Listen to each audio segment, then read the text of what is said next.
Hi, Ready Net Racing. Good afternoon. This is an update. I said I would do an update because there was a couple of races I was interested in at Salisbury, but we had no prices up at the time, so just really wanted to do a bit of a recap on these. So the two races in question are actually the last two, but what I've noticed, I think a lot of other people have noticed. So if we look at the 8:15, the horse I was interested in seeing what he opened up at was Prince of Bel-Air. I think probably the angle what a lot of people have cottoned onto here is it's owned by I've not got his name in front of me now, but a Mr. Bond anyway, and a very young apprentice called Alice Bond, I believe, has ridden this horse on the last 6 or 7 occasions now, and I mean it is quite a keen going horse anyway, but on a couple of those races he's kind of really bolted out from the front and been doing a bit too much. He's come down in the handicap a huge amount, this horse. I mean, he put in some really good performances last season.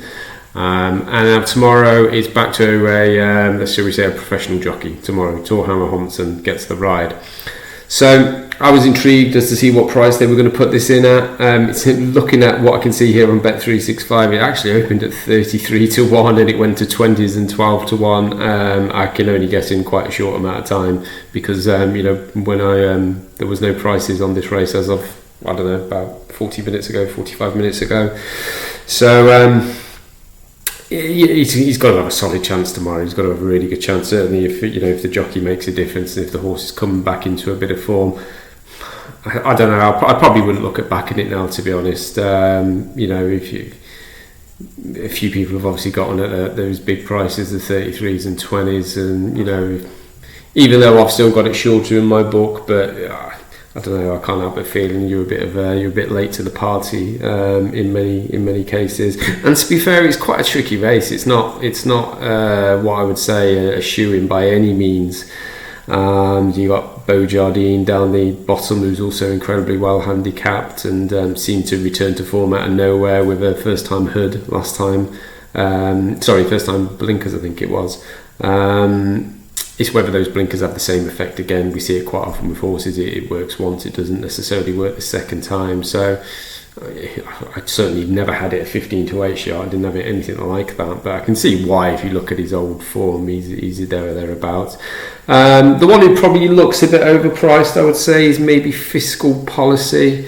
He's 7 to 1. But at this moment in time, I'd probably give this racing maybe a little bit of a wide berth because of what's gone on with the Prince of Bel-Air price. Who knows how much shorter that's potentially going to get. We see weird market moves though sometimes. Who knows, it could even go off at 20 to 1. You just don't know, and if it does go off at 20 to 1 then you'd probably be a little bit unsure about that being too big, certainly the way it's come in. So unfortunately I think that's killed that one. And then the other race is the last one. I think this is a really interesting race, this last one, the 8:45. I was really impressed with Graham last week at Doncaster. Now I kind of previewed this race on here, and I thought the Fahy horse who won it, Golden Move, did have some interesting form, and I think that horse is probably quite decent, and these two pulled a long way clear of the rest. Graham was on the front end, which is not easy to do at Doncaster, even if it was quite soft ground. So I think that was a really good run. He's gone up a couple of pounds. You've also got the £5 claimer coming off now, being replaced by Pat Dobbs. So you could argue he's gone up £7 or £8 really for coming second. But as I say, they did pull a long way clear. I think it was a decent race. He's too short though. I've never had him as a 9 to 4 chance. I think I had him in at 7 to 2 favourite. Yeah, 7 to 2. So I'm happy to oppose him at that price.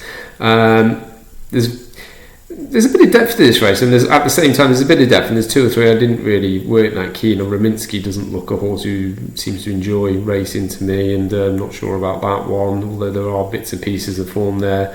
Latin Verse goes back to the blinkers this time, yet it was off last time and it settled much better than when it wore them the time before, so that's a bit of an odd one because it pulled way too hard in them last time. True Legend's been a little bit disappointing in his last 2. He maybe drops back in grade here, but again I think that race it won round here a couple of runs ago at Salisbury, I think it probably nicked it from the front. I thought at the prices the 2 were probably of interest. I think Seahouse is better than he's shown. so far. He was disappointing last time, but I like the 2 runs before at Salisbury, and to be fair, I thought the third at Goodwood was okay on paper as well, but I think 6-1's probably about right. The one who I'm probably going to put up as a tip would be the bottom one though, 2 for the Gutter.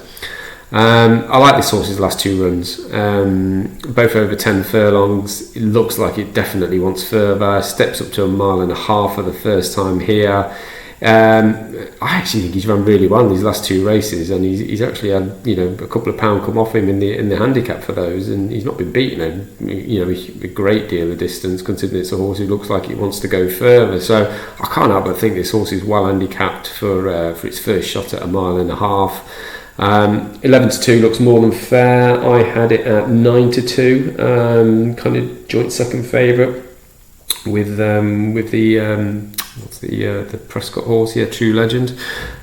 So I think this is where the value lies here. Ian Williams obviously does really well with these kind of middle distance horses as well. The one probably slight concern I might have is he looks like he appreciates quite a bit of juice in the ground. I think they're good to soft. Don't think there's a huge amount of rain forecast in that area from what I had a quick look at. So whether it really wants to get its foot in, and it might not have that here tomorrow, might be a slight concern. But I think he's worth taking a chance here, though. As I say, I can't see that this horse is not well handicapped off this mark, or moving up to middle distances or 12 furlong middle distances. So I would recommend a bet on that one tomorrow. So we'll add this one to our portfolio at 11-2. And as I say, the 8:15 is a really interesting race. I'm personally going to probably leave that one alone now.